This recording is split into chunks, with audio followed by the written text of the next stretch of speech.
Assalamualaikum warahmatullahi wabarakatuh. Waalaikumsalam warahmatullahi wabarakatuh. Ya, gimana kabarnya semua? Alhamdulillah baik Bu. Ya, alhamdulillah kalau semuanya baik. Ibu juga baik. Jadi hari ini sudah siap belajar ya? Siap Baik. Bu. Ya, silahkan ketua kelasnya disiapkan dulu. Sebelum kita memulai pelajaran, marilah kita berdoa sesuai agama masing-masing. Berdoa dimulai. Ya, berdoa selesai. Baik, karena kelas sudah disiapkan, Ibu mau absen dulu untuk kehadirannya ya.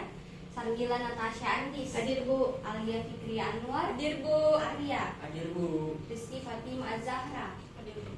Akmala Uyun Syafira. Hadir Bu. Nur Akidah Hafid. Belum datang Bu. Tidak ada keterangannya. Kayaknya macet. Selanjutnya Nur Astika. Hadir Bu. Satu orang saja yang tidak hadir ya. Dan jadi pada pembelajaran kita pada hari ini kita akan mempelajari tentang zat-zat makanan. Siapa yang ingat pekan lalu kita belajar apa? Saya Bu. Ya, silahkan Rizky Fatima. Ya Bu. Saya Bu, zat makanan pelajaran minggu lalu. Ya, itu pelajaran hari ini ya. Saya, Bu. Makanan. Ada yang tahu apa yang Saya, kita Bu. pelajari hari ini? Saya Bu, Akmal silahkan. organ dan kelainan sistem pencernaan Nah, Bu. betul. Ada yang ingat kemarin kita itu kan sudah belajar tentang Arya ya, kasus Arya yang obesitas itu. Tentang Iya, Bu. bagaimana mekanisme, bukan Arya yang ini ya.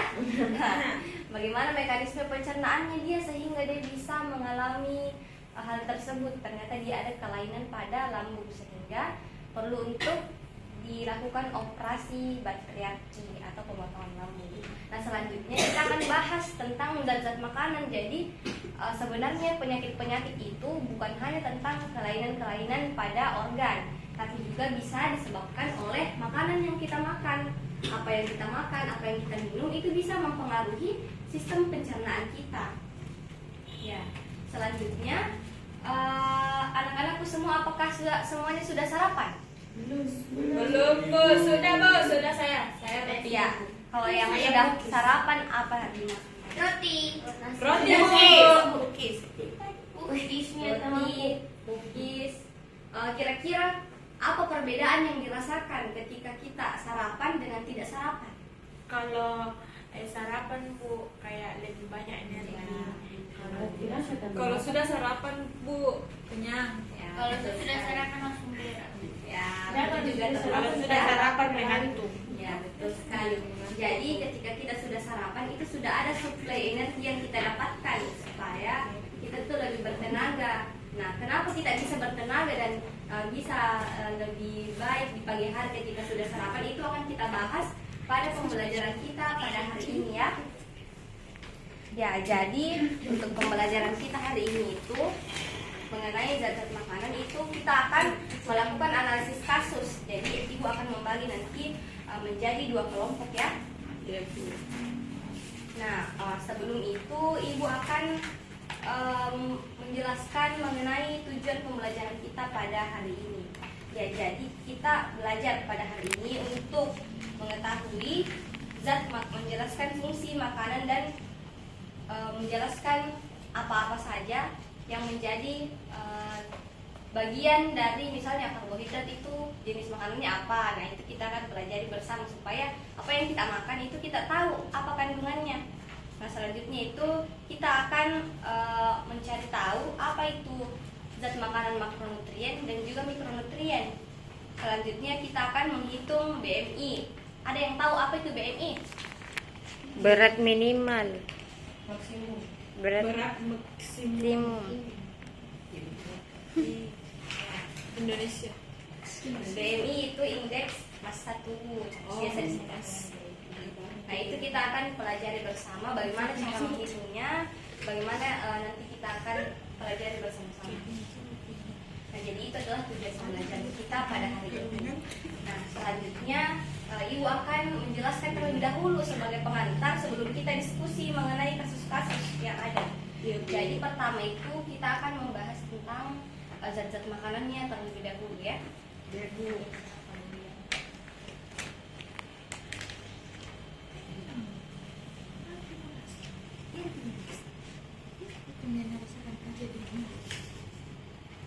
Pertama itu zat makanan yang lazim untuk kita kenali itu ada 6. Yang pertama yaitu ada karbohidrat, ada protein, lemak, vitamin dan mineral, air, dan zat aditif.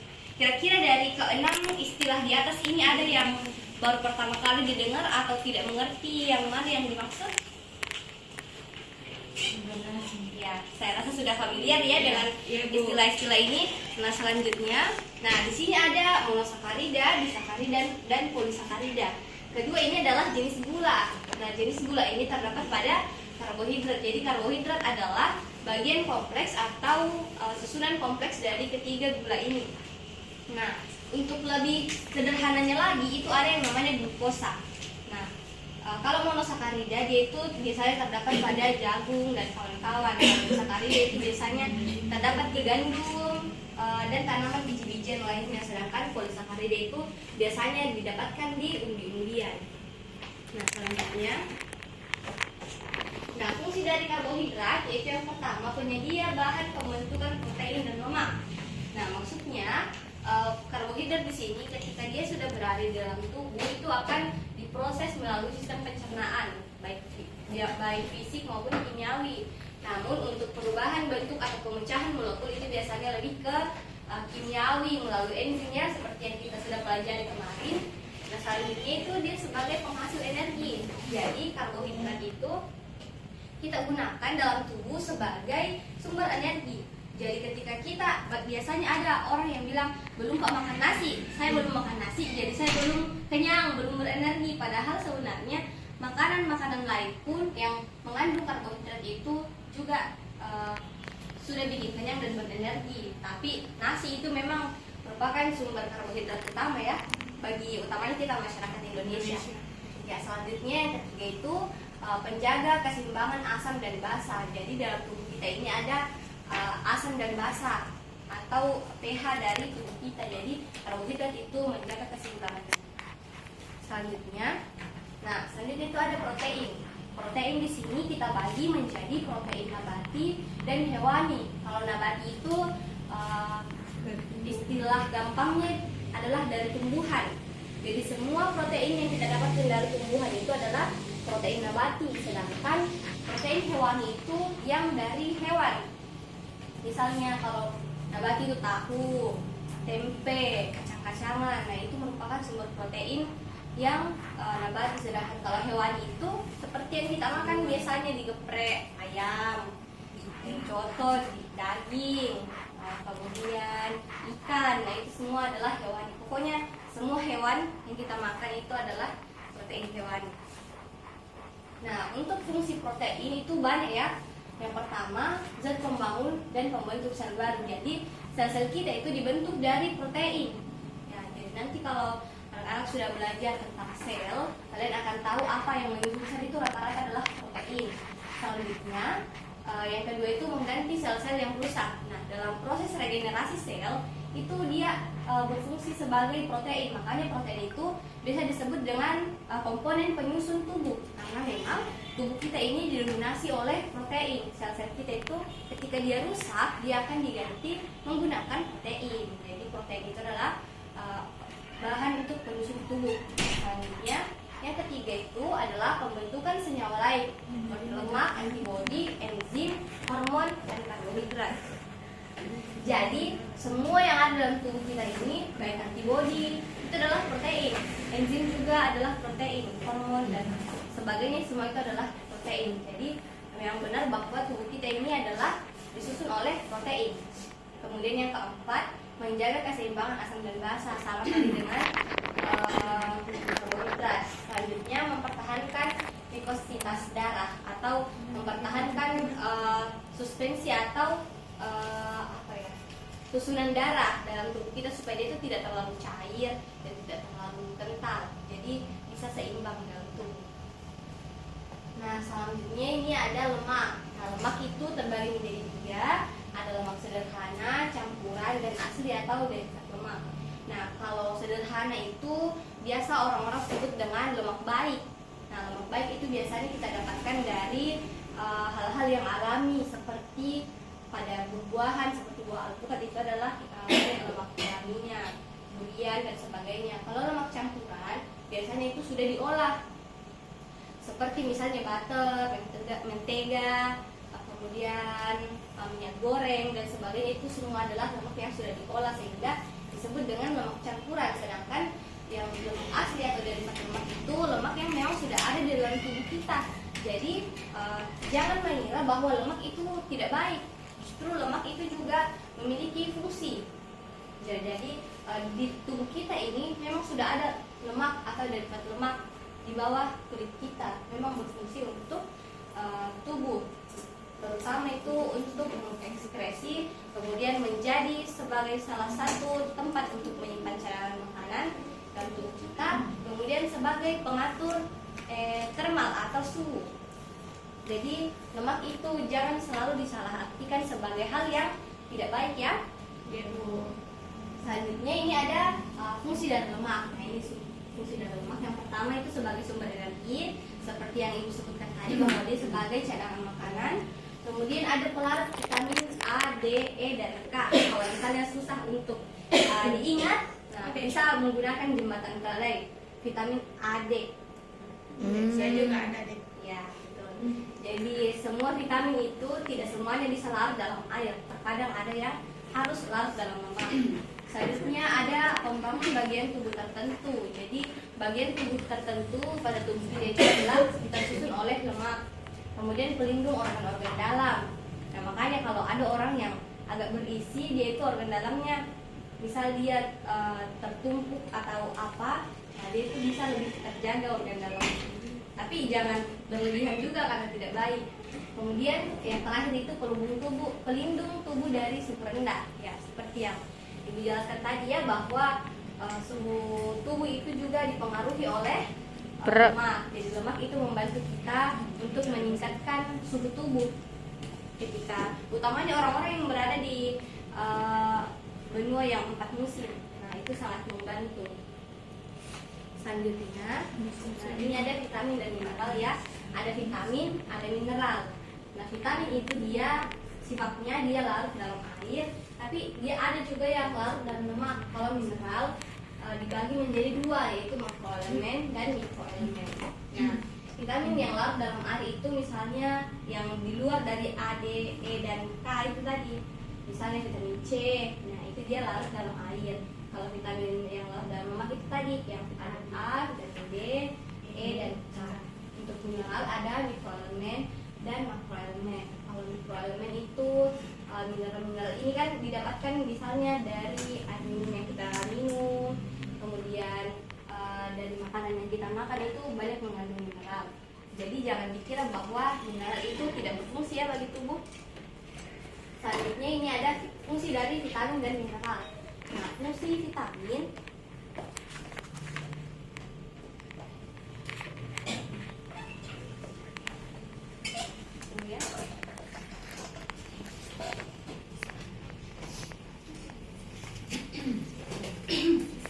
hormon tulang, gigi, dan darah. Nah, kalau zat aditif itu adalah bahan kimia tambahan dalam makanan yang disebut sebagai zat aditif. Penambahan zat aditif ke dalam makanan memiliki tujuan tertentu, diantaranya sebagai zat pengharum, penyedap, zat pemanis, zat pengawet, dan zat pewarna. Oke, jadi misalnya seperti garam, micin, seperti itu disebut dengan zat aditif ya. Itu tadi. Selanjutnya ibu akan membagi kelompok ya. Jadi ada 2 kelompok, ibu pisah saja supaya lebih enak atur kelasnya. Kelompok 1 itu dari Askifa, Mila, dan Uyun. Kelompok 2 Rizky Fatima, Alia, Nur Akida, dan Arya. Ya, selanjutnya ya, kelompok 1 ibu akan tampilkan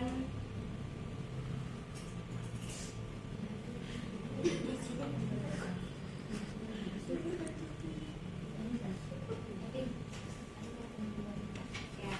Jadi ibu akan tampilkan ini. Jadi sebelumnya ibu akan bagi LKPD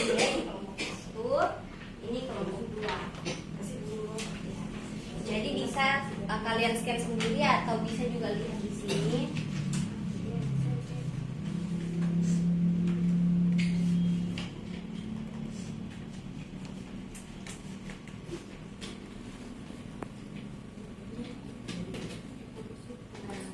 Jadi LKPD-nya diisi kelompoknya, kemudian di sini ada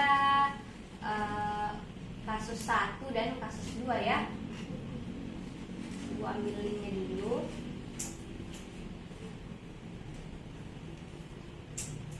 Nah, kita akan nonton videonya bersama-sama sebagai kasus kita, jadi pembelajaran kita pada hari ini. Jadi untuk yang pertama ini ya, nonton dulu. Pemirsa, seorang remaja perempuan berusia 15 tahun di Kabupaten Pulau Pisau, Kalimantan Tengah menderita kelumpuhan dan gizi buruk. Meski berat badannya terus menurun, orang tua tak bisa membawa sang buah hati ke rumah sakit untuk berobat karena keterbatasan biaya. Ya, bisa teman-teman lihat ya. Jadi ini kondisi dari remaja yang mengalami gizi buruk.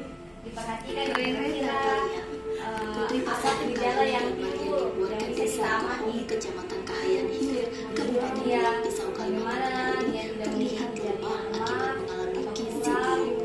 Bahkan masa ototnya sudah Kondisi berkurang. tubuh Rere sangat memprihatinkan.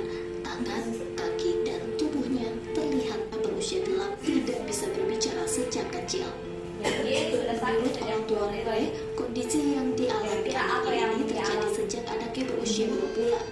Karena keterbatasan biaya, kedua orang tua Rere yang hanya bekerja serabutan memilih merawat. Selanjutnya untuk kasus yang kedua. Untuk kasus kedua yang ini ya.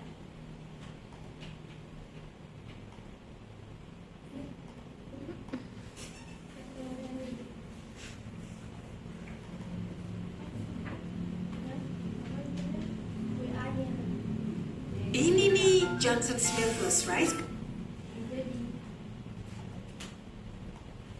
Ada seorang bocah berusia 11 tahun di Bekasi, Jawa Barat menderita obesitas sejak usia 5 tahun, saudara. Jadi dia Bobotnya sudah mencapai mengalami obesitas sejak 5 126 tahun ya. kilogram ini membuat bocah ini kesulitan. Bukan Ariel lagi. Ada yang baru-baru ini sampai dijebol. Rafka Adiputra, tulangnya. bocah berusia 11 tahun ini tak bisa melakukan banyak Lihat apa aktivitas yang dia seperti lakukan. bocah lain di seusianya. Terus ya. Rafka menderita obesitas. Kemudian Sejak apa usia yang 5 dia makan tahun, terus? tubuhnya Perhatikan terus ya meningkat apa secara kira-kira drastis. makanan apa Bocah saat ini yang mengandung berat zat mencapai apa. 126 kg. Jadi yang Obesitas itu identifikasi ya. aktivitas Rafka hanya terbatas seperti tidur dan makan. Nah, Untuk duduk pun, dengarkan apa mereka harus aktivitas duduk yang di selalu kursi yang telah dilakukan. dimodifikasi oleh orang tuanya agar bisa menopang ini juga tubuh bisa Rafka. sebagai reminding Karena ya kondisi untuk kita tubuhnya supaya ini, jangan Rafka malas belum berolahraga, terpaksa putus sekolah. jangan malas bergerak. Kalau pemain udah sekarang ya itu Saya aktivitasnya juga duduk, tidur, Sudah makan. saya ya, jadi tugas kalian adalah di LKPD itu kalian melihat, nah kalian mengisi bagian yang ini. Nah, kalian mengisi bagian hasil analisis kira-kira zat makanan apa yang dapat menyebabkan kondisi dari kedua video tadi. Jadi kalau kelompok 1 itu untuk kasus 1, kelompok 2 untuk kasus 2. Jadi kelompok 1 untuk kekurangan gizi dan kelompok 2 untuk obesitas. Jadi kira-kira kalau kelompok 1 menjelaskan dia ini kekurangan zat apa dan berikan contoh makanan yang mungkin bisa dimakan atau diberikan kepada penderita. Kemudian kalau kelompok 2 itu kira-kira zat makanan apa yang harusnya dikurangi dan apa yang harus dilakukan supaya dia bisa tidak terkena obesitas lagi. Jadi kemudian ada pertanyaan setelah itu, silahkan dijawab. Jangan lupa tulis nama kelompoknya ya. Ibu kasih waktu 5 menit saja. Iya Bu. Iya Bu. Siap. Ibu, Dari mana sudah?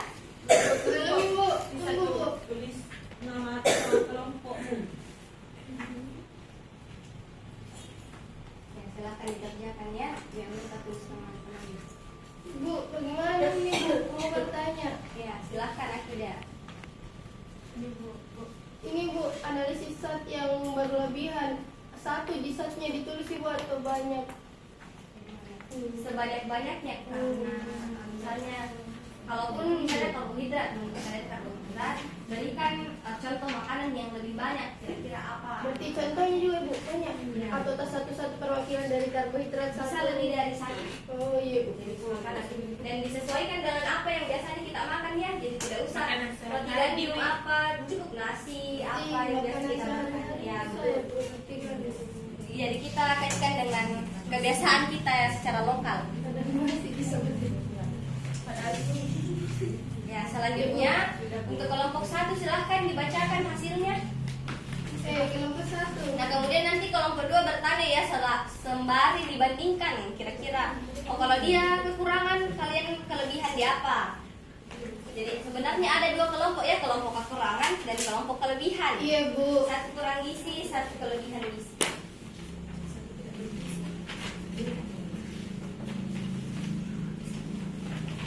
Ya silahkan, bisa di tempatnya saja supaya lebih cepat. Ya, jadi ada pun hasil dari kelompok kami yaitu kekurangan gizi dapat terjadi dikarenakan kurangnya suplai makanan pada seseorang. Hal ini dapat menyebabkan tubuh seseorang tidak mendapatkan energi yang cukup sehingga tubuhnya tidak dapat menjaga keseimbangannya. Pada kasus juga terlihat bahwa massa otot pada penderita berkurang yang disebabkan tidak adanya nutrisi yang diterima. Terus ada pun hasil analisis yaitu zat makanan yang pertama ada karbohidrat, contoh makanannya nasi putih, kemudian ada kentang, kemudian ada juga terigu, roti, sedangkan untuk zat makanan glukosa terdiri dari gula pasir dan minuman manis. Dan untuk roti itu contoh makanannya ada gorengan. Itu saja. Sebelumnya apakah ada pertanyaan dari kelompok 2? Silahkan. Saya Bu. Ya silahkan Rizky. Iya. Jadi pertanyaan saya untuk kelompok 1 itu, apakah isi buruk ini adalah penyakit genetik dan jelaskan cara pencegahannya. Ya, bisa dijawab oleh kelompok 1. Bisa ya. Bisa Bu. Ya, jadi baik. Jawaban dari pertanyaan saudara Rizky Fatimah Sarah itu, gizi buruk bukanlah sebuah penyakit turunan atau genetik, tetapi muncul karena kurangnya asupan gizi. Cara yang baik untuk mencegah penyakit ini yaitu dengan menerapkan pola makan seimbang dan dapat dilakukan dengan menggunakan pola isi piringku yang menggambarkan bagaimana gizi seimbang saat makan. Itu Ya, saja. terima sekali. Jadi gizi buruk ini bukan penyakit genetik ya. Meskipun tadi dia bilang bahwa dia sejak usia 8 bulan dia sudah sakit-sakitan, Iya, tapi Bu. itu disebabkan oleh memang mungkin pola asuh dari orang tuanya juga yang kurang memberikan asupan gizi di awal kelahiran. Nah selanjutnya untuk kelompok 2 dipersilahkan ya. Iya Bu, Silahkan. untuk hasil analisisnya itu Bu, karbohidrat contoh makanan nasi putih, terus ada kentang, terigu dan roti. Nah kalau untuk glukosa itu ada gula pasir dan minuman manis. Sedangkan untuk zat makanan berupa lemak itu contoh makanannya bakwan, pisang goreng, ya Bu. Bagaimana makanan yang telah disebutkan membuat seseorang dapat mengalami seperti di video. Nah, obesitas merupakan kondisi di mana tubuh kelebihan berat badan dan mengganggu aktivitas sehari-hari. Pada video, nampak anak tersebut memiliki lemak yang sangat banyak sehingga menyebabkan tubuhnya menjadi sangat besar. Hal ini disebabkan oleh nutrisi berlebih disimpan dalam tubuh dalam bentuk lemak. Nah, oleh karena itu, jenis makanan di atas jika berlebihan dapat menyebabkan obesitas. Ya, baik. Terima kasih ya untuk kelompok 2. Selanjutnya apakah kelompok 1 ada tanggapan atau pengadaan? Ya, silahkan. Ya, jadi pertanyaan untuk kelompok 2 itu, apakah obesitas ini dapat sembuh secara total? Apa saja yang harus dihindari agar tidak mengalami obesitas? Silahkan langsung dijawab saja. Ya, terima kasih atas pertanyaan dari saudari Astifa. Tadi pertanyaannya apakah obesitas itu bisa sembuh secara total? Jawabannya itu bisa. Apa saja yang harus dihindari agar tidak mengalami obesitas? Nah, obesitas dapat sembuh dengan total dengan menerapkan pola hidup sehat seperti makan makanan bergizi dan porsi yang sesuai serta melakukan olahraga secara teratur. Hal ini harus dihindari agar tidak terkena obesitas. Nah, pola hidup yang tidak sehat, malas bergerak, makan terlalu banyak, merokok, dan makan makanan cepat saji lainnya dapat memicu terjadinya obesitas. Ya, baik, itu tadi ya. Jadi obesitas itu bisa sembuh kalau kita berjuang untuk menurunkan berat badan. Seperti kasusnya Arya yang kemarin ya, tahun lalu. Jadi dia itu sudah sembuh berkat latihan khusus yang diberikan dan juga operasi yang dilakukan. Nah, selanjutnya untuk anak-anakku sekalian, ibu akan membagikan post-test. Jadi kalian sudah membahas tentang kasus-kasus dan juga zat makanan. Jadi ibu akan memberikan post-test yang berbentuk kuis, berbentuk game. Jadi silahkan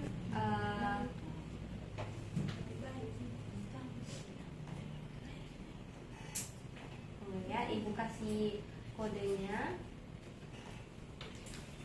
Jadi ada di grup ya, ibu kirim kode untuk kuisisnya, silahkan join.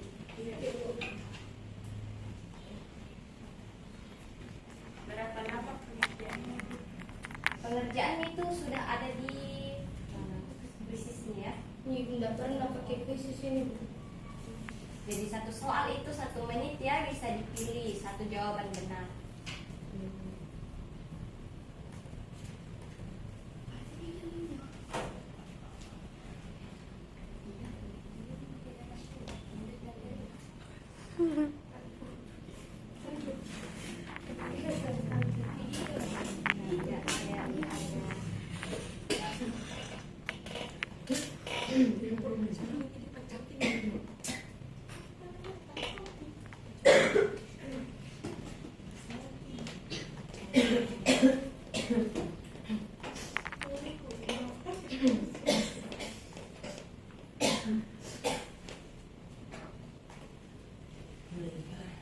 Mulai ibu. Ya, silahkan gabung. Stop.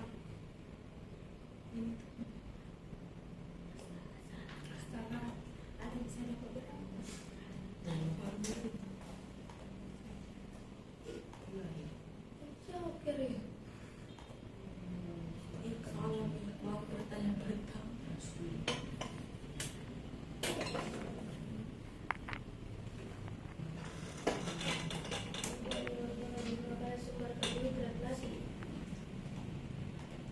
Ya, silahkan dijawab ya.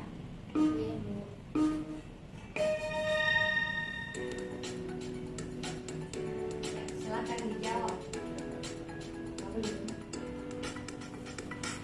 Dan kerja mandiri ya, sebagai ini sebagai post-testnya kalian. Jadi ibu akan nilai apakah memang sudah gratis atau belum. Oke.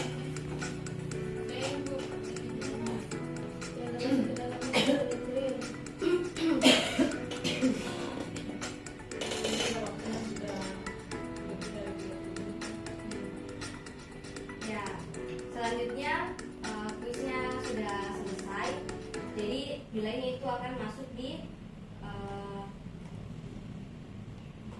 kuisisnya ibu. Jadi nanti ibu akan infokan nilai dari anak-anakku sekalian melalui grup ya.